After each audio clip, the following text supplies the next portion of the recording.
Asado ma sadgamaya, tamaso ma jyotirgamaya, mrityu ma amritam gamaya. Asado ma sadgamaya, tamaso ma jyotirgamaya, mrityu ma amritam gamaya.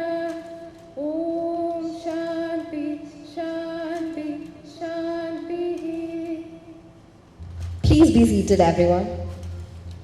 I invite CMA Lejish Kale Sir, Chairman, Cochin Chapter, ICAI, to render the welcome address.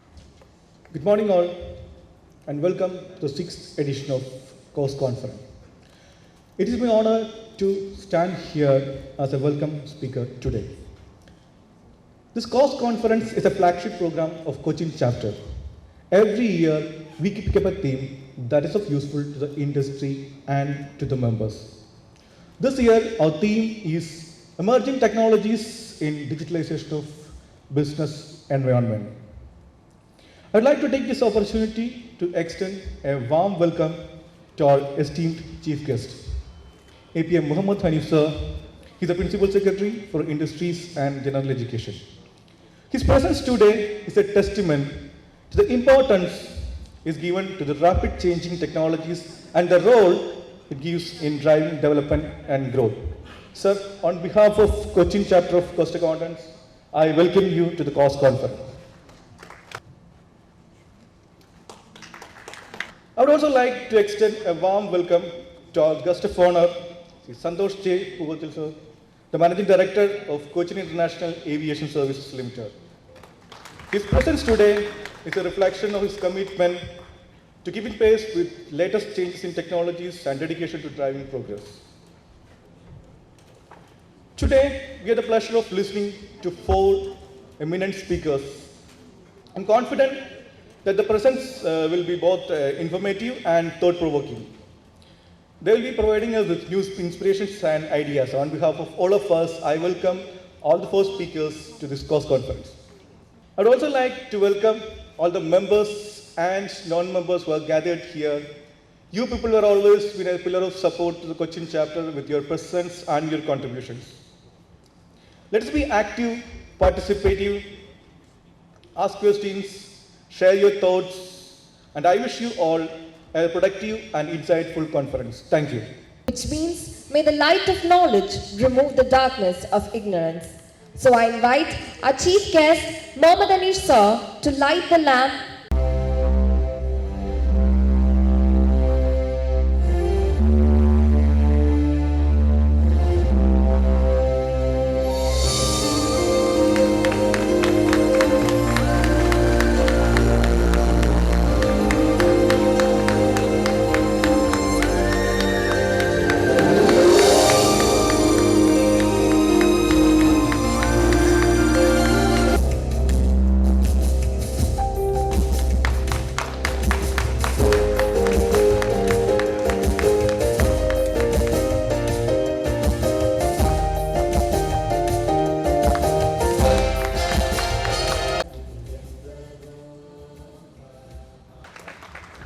Too much of praise in the morning is too dangerous also, isn't it? Because you need to proceed through the day. I don't know what are the trials and tribulations that are to wait for me through the day. Ladies and gentlemen, CMA Lejish, CMA Santosh Pugatil, CMA Suresh Kumar KP, other dignitaries of the dais, course management accountants, dear friends. When I was invited for this program, I was actually contemplating on the spate of programs that's coming in from the 3 cousins, you know, the company secretary, the chartered accountant, and the cost accountants together. So recently, just 26, 27 days back, perhaps for the first time in the country, an MOU and a formal understanding has been established between the government of Kerala and the chartered accountants across the state under the leadership of the Cochin chapter to have free help desks on Saturdays for the micro, small and medium enterprises. It's a win-win situation for both, I know that very well.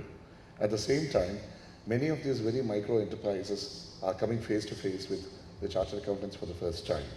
to provide scientific aptitude, a great deal of systemic process into the way the accounts are maintained and also the way in which the finances are controlled. Today when we come to the industrial scenario, the trade scenario as such, we find that there is always wealth to be made. Ideas are floating, too many startups are coming up, and there is a great deal of churning process happening across the globe. And across the globe as well, we find that when it comes to the growth rate that is seen in our country, times are really, it's really booming times. But at the same time, the lurking dangers should not be missed. The kind of boom that's witnessed can certainly go bust if we don't plan for the future. The planning for the future ultimately means controlling the purse strings. There is a great deal of deficit capital, the intellectual capital, deficit in the intellectual capital that is required for the way in which costing is carried out, sourcing is carried out, and the way in which all these accounts are kept. A great deal of pilferage, leakage is observed most of the times when you go for, especially for family-run businesses. Family-run businesses actually run the risk of too much of confidentiality and too much of paranoia as well. There is a great deal of paranoia associated with people who create money as well. You should not share the secret with others. But as the saying goes, with lawyers and with doctors, you should be confessing all the guilts that you have done in the past, in the present, and what you will be doing in the future as well. Same, I would say, beyond the lawyer and the doctor, I would also say the accountant also should be taken into consideration.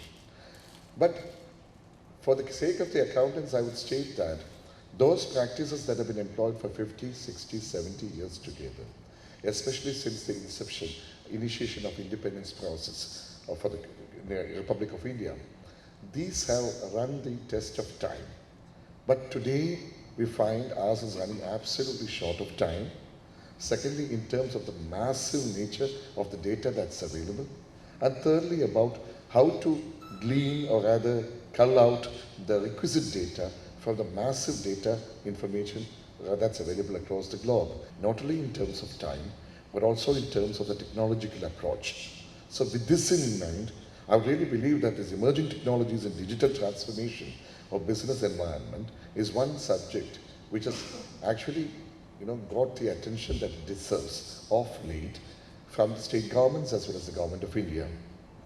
Now, many of these processes, including our own case, 50 and other processes, have actually been digitized.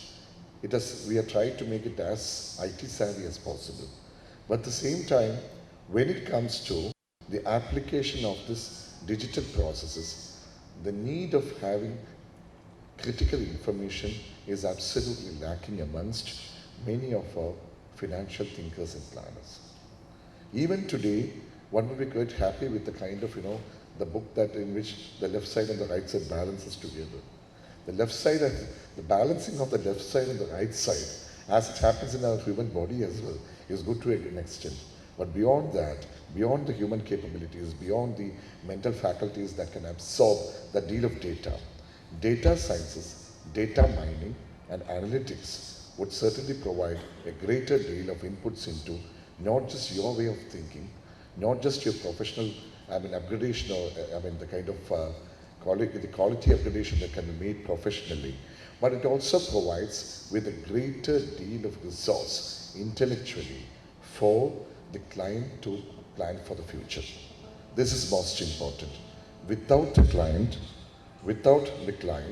and without the kind of environment, how do we subserve? How do we serve the nation?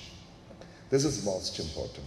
So today we find that in terms of planning, the financial inputs have become absolutely critical. The market analysis, the market studies, the reviews that have been carried out by the Big Four or the Big Five for that matter, may also not be exactly, absolutely, insulated or rather insulated from the varying pressures, the winds of change that blows across the continents. They can also sway. They can also swerve from the right direction. I'm not casting any aspersions on anybody.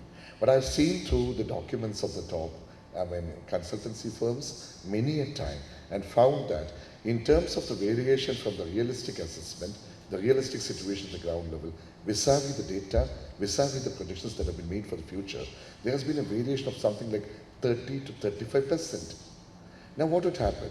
Instead of 100 rupees, if I am to expend 135 rupees, it means that my project can go absolutely down the drain. I have been championing the cause of many of these public sector undertakings, and you know the way in which my PSUs function. Of all the PSUs in the state, you would not believe 51 PSUs are looked after by me. So you can also understand the kind of absolute bedeviled state of mind which I would have in looking after the good, the bad, and the ugly PSUs amongst us. Of course, I would also take solace in the fact that operational profit is made by at least 23 to 24 of them.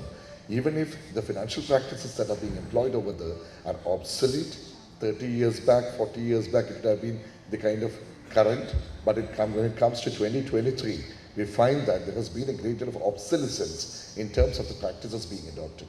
That's wherein qualitative inputs from professionals is most required, be it the CAs or the CMAs. And that's precisely where application of science and technology for speedy resolution of the issues, greater collection and collation of the data, and also seeing to it that the right data and the right resources utilized so that planning for the future is made. Ultimately, as the saying goes, yesterdays were yesterdays and they are dumped into the trash bins of history. Today's perhaps we may be able to recover partly, but tomorrow's remain radiant tomorrows where so many visions, hopes, aspirations are created. That's where a nation like India and a state like Kerala, or for that matter, other states have to really go on. In terms of the industrial scenario, I can certainly vouchsafe for the fact that there is a great deal of spurt in terms of the interest that's been generated for the MSMEs as well as the startups. But at the same time, let us also hasten to add that if in foreign countries, 9 out of 10 startups flourish and become absolutely viable, marketable models, here in our state country, failure is also celebrated as a great, celebration of whatever inputs you have made. 9 out of such startups, 10 startups collapse. Maybe that ideas were good. At the same time, when it came to the support system, the hand-holding system, I think the professional organizations can play a greater role in providing a solid foundation for the aims and aspirations, the kind of ecstasy with which youngsters try to create lovely models out of the startups. I think many of your institution members should be able to do greater service for them. Who knows? They may be tomorrow's Narayana Murthy's. They may be tomorrow's Azim Premji's. They may be tomorrow's whatever. So let's try to provide sufficient space for the youngsters to grow and also see to it that the micros and the small institutions actually build up into major, medium or major institutions in future. If we can try to really provide the critical inputs that's required so that the scaling up of the fortunes is made for the industries as such, say from 20 crores to 50 crores, 50 crores to 100 crores, I think there is nothing like it. You are providing your valuable inputs to the nation rebuilding process. Let's try to create that with the kind of galloping pace at which technology has made its impact in terms of providing us with the best possible information at the fastest possible pace and seeing to it that the gleaning and the discerning data, gleaning of the discerning data is made possible within split seconds. I hope and pray that today's deliberations regarding the emerging technologies and the brilliant faculty members who have come over here for the various speeches to be made would provide luminous insights into the processes and see to it that some of the old worn out shibboleths of the past are thrown to the dustbins and we embrace the new adventuristic path which is less trodden. The path that is less trodden is the one which is filled with excitement. Try to discover that excitement, absorb that excitement, and see to it that we are enriched, enthused, and absolutely enervated as a result of the deliberations today. I wish, hope and pray that today's course conference 2023, focusing upon the emerging technologies in digital transformation of business environment, turns out to be a resounding success, not just because of the attendance over here, but also because of the inputs that will carry home. And at least with all the transmission losses that we have in the country, 30 to 40% of whatever is taught here ultimately gets transformed into learning lessons and clear religious practices when it comes to the professional practices. Thank you very much. I hereby formally inaugurate the conference. Good luck and best wishes.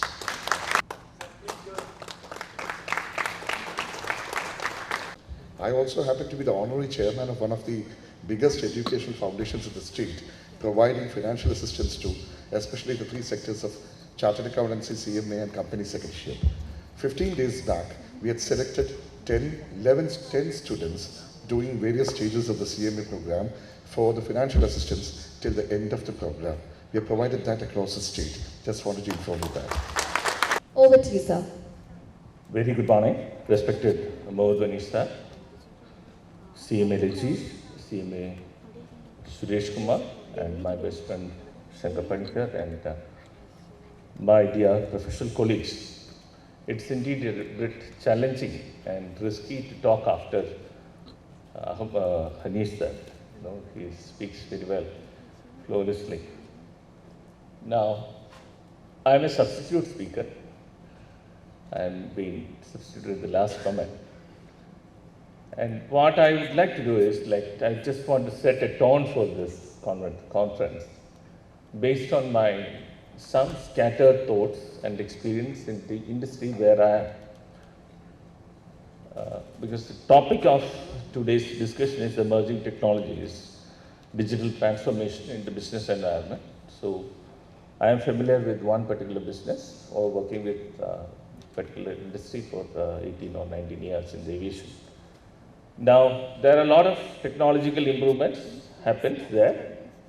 Then in the second part, let's see generally conclude on this particular aspect on our profession. Now, when we speak about emerging technologies, you cannot avoid the buzzwords like artificial intelligence or drone technology or predictive analysis, Internet of Things, some of the words which we regularly see. Some of the industry applies it. Some remain such buzzwords in our day-to-day life. But the fact of the life is we cannot keep away from these sort of technologies. Knowingly or unknowingly, in day-to-day we confront with this. Now, in the aviation, some of the emerging things in the field of artificial intelligence or predictive technology, IoT, which we personally experience on day-to-day, I would like to share in the first part. So let me start with air navigation. So if you look at air navigation process, there will be air traffic control. And these things are controlled through ILS, instrumental landing systems.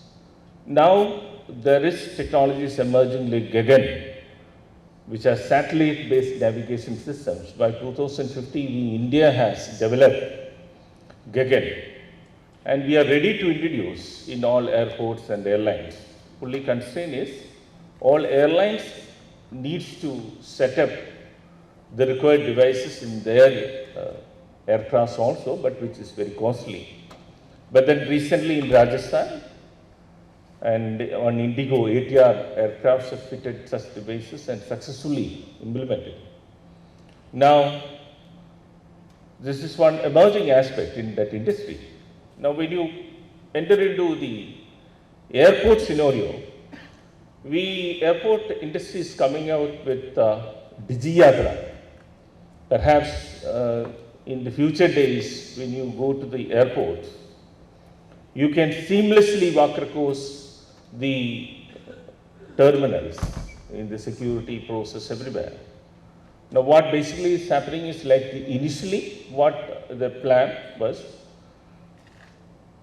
when you enter into an airport, by merely scanning or through your facial recognition, two sets of data you capture. The first set of data is with respect to your ticketing. So it goes to the airline ticketing process and verify the authenticity of tickets into the data. Second, on your personal data, it has to go and verify with the UID, Aadhaar based things. But then the Supreme Court order has come, wherein the private entities cannot access into these particular data. So then halfway through, we were forced to stop that process, then there is a Digi Yatra Foundation has formed. And then nationally, there will be a private database will build up in such a manner that when you pass through the airport, you can volunteer to submit your data, facial recognition and other data you can capture it. Over a period of time, we'll have our airports will have a separate database. So in this process, first it will go and check the airline databases, and then it goes and checks your personal data with the airport's Digi Yatra Foundation databases, and then with that, with your face, simply reading the face, you can move and walk around the airport, even security checking process. So Delhi Airport and Hyderabad Airport has successfully implemented. We are also in the process with the first stages completed in Cochin also. Now, other technological improvements, many things happens, but some of the things when we say these are goods words and Internet of Things, we tried it with the trolley management, but it was a failure. But we speak about the predictive analysis and all. We tried bit in some of the areas in maintenance aspect of electrical systems and chillers and other things. But what happened is really too much of data need to be fed into the system. Then it becomes very cumbersome. But effectively, such softwares did not work. Now that's the case with predictive analysis. So artificial intelligence, we are also again having with some beacon-based things like, when you move around the airports where network and other facilities are not there, but then you can be tracked where you are, and if there is a crowd is found, we can be tracked, and if you use our app, then you can identify which gate you will have to go, the pathway you can find it out, or then if you are passing through some of the shops, you'll be able to get the advertisement that so and so discount scheme is offered in this particular shop, so you can walk into that. Such things are rolling out. We are doing it. Now, in the artificial intelligence, we do extensively in the CCTV systems. So, in the airport where there is a crowd is formed, some baggages are missing, through the artificial intelligence we can identify through the CCTV systems. So, we have something around 3,800 CCTV where there is no single black spot in the 1,650 acres of land. Now, there we use artificial intelligence. Now, in some other fields like FITS, perimeter intrusion detection systems, you have perimeter intrusion detection systems, but basically you get alarms, but most often these alarms are false alarms. So you'll have to identify from what's the sound of a lorry or a car or some other as far as the right alarm. So we are using these technologies now to identify this. So this is, and in, of course, in our accounting professional field, and traditionally we all use SAP and all. Now we are in the process of migrating to SAP HANA. So basically more human friendly and more cloud-based system. Again, cloud computing, cloud and all this is another buzzword which we can avoid. Now, of course, this artificial intelligence, and as accountants, in one side of it, accountants, I would say that the most difficult part of the artificial intelligence what we are facing is getting the notices from the income tax and GST, because the government is using extensively AI to sending your notices to you. But the saddest part is, as an assessee as well as the litigation side, we will have to use our human intelligence itself to deal the end-to-end process of it. Now, I wish that there should be some artificial intelligence comes into this litigation processes and assessing processes, which will, in fact, lessen our hardship in our life, because most of the. Now, the point I am trying to make is, there are many technologies are emerging, and many of the technologies, and this is my personal perception which I want to tell the second part, some of the other professionals who are working in other may differ. But essentially, when major technologies are brought out by conglomerates or it is sponsored by the government, we cannot avoid, we will have to face it invariably, you as an individual or as corporates, you will have to face it. But there are so many other technologies coming out, individual based or small company basis, but as Hanish sir also telling, the failure rate is 60%, 60% of the new technologies emerge as failed. Now, I don't know what's the reason. One, maybe because of the government spending thrust on such technologies, as well as the ability of the conglomerates to penetrate into the market. Now, similarly, one aspect which we are coming into is, we are trying to do is the drone technology. Again, you might hear a lot of, when you speak about technology, you'll speak a lot of what happening in the drone industry. But when we looked into it, drones still, at least in this part of India, southern part of India, will still remain as a flying camera. But everybody predicts that a lot of scope is there, a lot of applications are for every facet of life. Now, but we just want to be part of the drone industry. Therefore, we have constituted a committee and now doing a work, what exactly what we can do in Kerala, because we are also in the aviation, so what best we can do in that. But then problem what we identified is, when you have too many applications for one product, then it's also pretty difficult, because everybody says that everybody come out with too much of tailor-made solutions. Then the commercial viability of such projects gets problems. So even the drone industry, we are trying to look into whether the pilot training or training aspect of this, or some leasing part of it. These are the areas that can be done. But then the manufacturing part of it still revolves around the productivity link incentive schemes of the government of India and all. That's the fact of the life. Now, what I essentially want to say that now going ahead, since inception of human being, the technologies are there, it's nothing new. Only difference is, if you look at the oxygen-based steel industry has come, it took 70 years. Then the US has made this nuclear industry, it took 35 years to evolve. Then the solar took 35 years to evolve, but then lithium battery-based things took 23 years to evolve. But when it comes to COVID vaccination, it took hardly 1 year. So now the speed at which technology changes is the real issue, because technologies come and go. Human beings are habituated to that.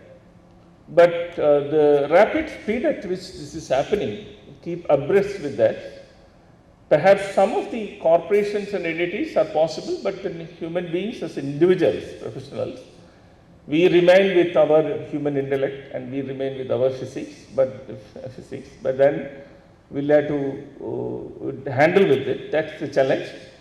I would request that this conference may contemplate or discuss the professionals who are into the accounting professional, finance professionals, will have to, how you get used to this rapid change in the technology and digital and such transformations happening in the business environment, and arrive certain level of conclusions, at least we can put it in our practice.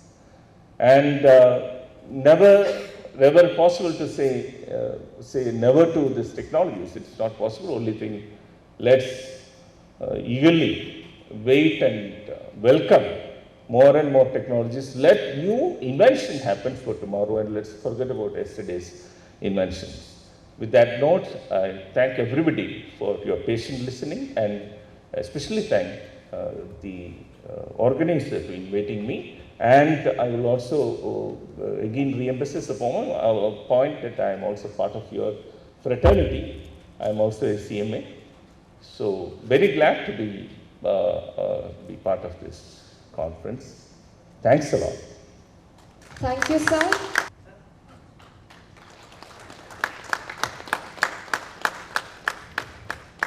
Namaste, good morning. Respected dignitaries on and off the dais, delegates, guests, members, and students. It's my pleasure to propose a vote of thanks on behalf of Institute of Coast Accountants of India Cochin chapter to each and every one of you who are present here to grace this occasion. First of all, I would like to thank our chief guest, Mr. APM Mohammad Anish IAS, for taking his time out of his busy schedule to grace this occasion. Due to his urgency, he wanted to leave the hall. Anyhow, I thank him for his extended support and his inaugural speech.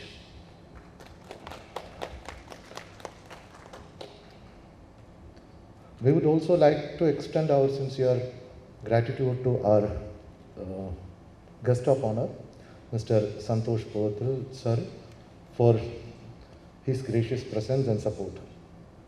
Sir, actually, you have shared a lot of things with regard to airports and the new innovations and things happening in that sector. Thanks a lot for your experience sharing, sir. Thanks.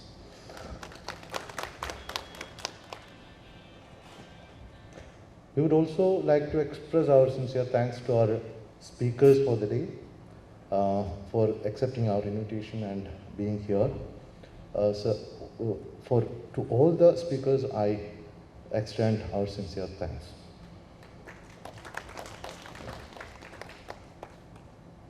We would also like to express our appreciation to all the sponsors for supporting this program. Our title sponsor, Cochin Shipyard, co-sponsor FACT and SIAL, associate sponsor Synthite. I thank them all for their support. Lastly, but most importantly, we would like to express our gratitude to all the participants, attendees who are being part of today's program. I thank you all for reaching here timely and your patient hearings. Thanks a lot to all of you. Thanks once again on behalf of Cochin chapter to all the participants. Wish you a good, happy learning. Thanks.